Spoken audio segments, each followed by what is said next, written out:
Hello, this is Sean from Time and Talk. Today I want to make a video about my newest acquisition. You can probably see it on the screen, so you probably guess what it is. And if you've seen my previous video, I made a video about being in love with Seiko at the moment and deciding which of the models I wanted to buy. I made the decision. Well, I don't know whether I can call it a decision, it was kind of an impulse. But I did make the decision, and here it is. So I decided to buy the Seiko Sarb 17, otherwise known as the Alpinist.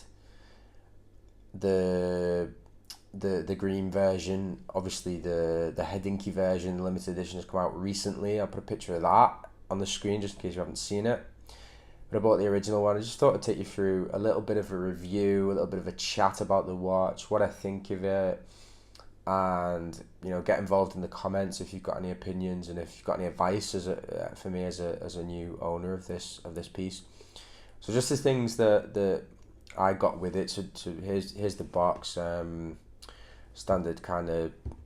I think these are the boxes for the Japanese market. So you got a kind of white outer box, a long box, and correct me if I'm wrong here, because you may know more about this than me. You've got the Japanese instructions, and you've got like a guarantee as well that says, oh, take this off screen so you can find it. Guarantee that says, this is only valid in Japan type thing. And then you've got the inner box,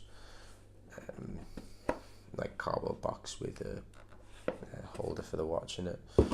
So that's the box. As soon as I got the watch, I changed the strap, so I put it on a different strap, but this is the strap that it comes on. So apparently it is leather. It's kind of padded, and a lot of people have been a little bit disparaging about the strap. It is branded Seiko, saying it's a bit uncomfortable, it doesn't wear in, it feels plasticky. I agree, but I haven't worn it, so I can't really tell you too much about that. I've already got a watch that has got a kind of smart brown strap, and I thought it was overly dressy for this watch, to be honest. I prefer it on a more casual strap, so that's why I don't wear it on this. And here is the watch. So I bought it on eBay. I paid probably above what people have been saying recently about the Sarb in general, but in particular this one as well, is that the values have been increasing. Seiko discontinued this model, and I paid roughly what you would expect to on the used market, really, but values are creeping up. So just take you through some of the specs. So as soon as I saw this, I was in love with it, really. It's my type of watch. I really like watches that are quite conservative but have a little bit of something about them, and I think this fits the bill perfectly. I mean, it's relatively understated, it's relatively traditional in its styling, but it's got that lovely green and the gold, which just makes it look awesome. You see the way it's playing with the light there. I put it on this kind of casual leather strap with the double stitching. I think it looks brilliant. But yeah, so the specs. So some people say that this watch is 38. It definitely doesn't wear like a 38. So I'd go with the people who say that it's 39.7 or 39.5. Perhaps it's 38 to the edge of the bezel, and then the crown protectors take it up to 39.7. It's 12 millimeters thick, so quite thin, really, I guess, but it doesn't wear thin. It wears chunkier than you might expect it to do based on pictures. It's got a sapphire crystal. It's got cathedral hands with lume. I'll put a lume shot later in the video so you can see. As always, Seiko lume is awesome. It's got a date at 3 o'clock. Another thing that you'll notice is it's got an extra crown, and that's for turning the compass, which is on the inner dial, if you'll see.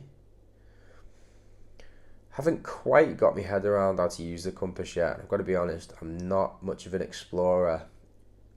But basically what I think you do is you line the hour hand up with the sun, and then you plot either north or south on the dial of your watch. I think it's in the center of the dial, and then you calculate halfway in between. I can't really explain, to be honest, because I don't know myself yet. But the second crown allows you to turn that compass and then plot north and south, and then hence you've got a compass. You can find your way home. I might make a video on how to use this. It's not going to be useful for me, to be honest, but it might be for some of you guys. It's got lovely gold indices and a nice sunburst green dial, and that is really the key feature of it, the dial. I mean, it is a lovely watch. It's just so nice to look at. It hasn't got an open case back, so some of the Sarbs, I know in particular the 3.3 and the 3.5 and the 6.5 have an open case back, but this doesn't. This has Alpinist, and this has the 6R15 movement in it, as you can see here, written on the back. And the 6R15 movement is apparently a higher grade, well, higher than entry level Seiko movement, which there was a bit of a kickoff when they started making the cocktail times without this movement in it. It had the 4R15, 4R35 movement in it, and people said that it was this movement's better, and they should have kept it with the old movement and things like that. Tell me what you think about the 6R15. In this watch, it's acceptable to me. Obviously, it's not quote unquote a luxury watch. I have timed it using two methods: manually timing it, seeing how much it's lost after a day, and also used an app that timed how many seconds it was losing per day based on the beat rate and things like that, and 12 to 15 seconds a day, which for me is fine. And I know a lot of videos that I've seen on YouTube have said, they only lose 2 or 3 seconds a day on their 6R15. I've not found that to be the case. I found it to be relatively consistent, but nothing spectacular. The movement is hacking and hand winding. Has 23 joules, as it says, and it is also extra shock resistant due to the dia shock inside, which apparently is a feature that Seiko only put on higher end watches, and we're lucky to have it in this watch, so that's awesome. It's also 200 meter water resistant, this watch, so it kind of does a lot of stuff really. This could be your only watch. I mean, you could explore with it, you could swim with it, use it to find your way home. It's accurate, it's hard wearing, it's got sapphire crystal so it won't scratch, it's got a date so it's practical, the lume is awesome so you can see it at night. In terms of some of my thoughts, I was expecting the watch to be more accurate. Perhaps I've been led by other YouTubers and other videos in which people have been just lucky with the 6R15 and it's been mega accurate. This isn't. It's not bad and it's within specs, and why would people buy chronometers if, watches such as this could keep time as well as them? They wouldn't. So I'm not bothered too much by that, but you might be, so if you're expecting dead accuracy, this is not the watch for you. But 12 to 15 seconds a day for me. Some others have been luckier. That might be fine. I think in terms of the way the watch wears, I'll just try and put it on the wrist. I think it could have been a little smaller, personally. I've got a small wrist. 6.25 inches, and it doesn't. I'm not saying it wears big, but I expected it to wear smaller. So I'll just give you a bit of perspective there. It's relatively thick and chunkier than I expected it to be. Not that I dislike that necessarily, but I expected it to be a little bit more dainty. But it is a great watch. It's got so much character. The dial is awesome. The features on it. Another thing that I've read about this watch, complaints from people, is that people have said that the compass slips, and it doesn't hold true to whatever you place it on. So for example, if you put north at the head of the dial, it doesn't stay there. I've not found this to be the case, to be honest. If you see north there at 1 o'clock, just give it a bit of a shake, seems fine. Give it a bit of a shake, seems fine. So I don't think that would be too much of an issue. I could genuinely see this as being an only watch. Disregarding some of the small accuracy issues, I think it's just perfect. It wears great on loads of different straps. You can wear it for any occasion. You could swim with it.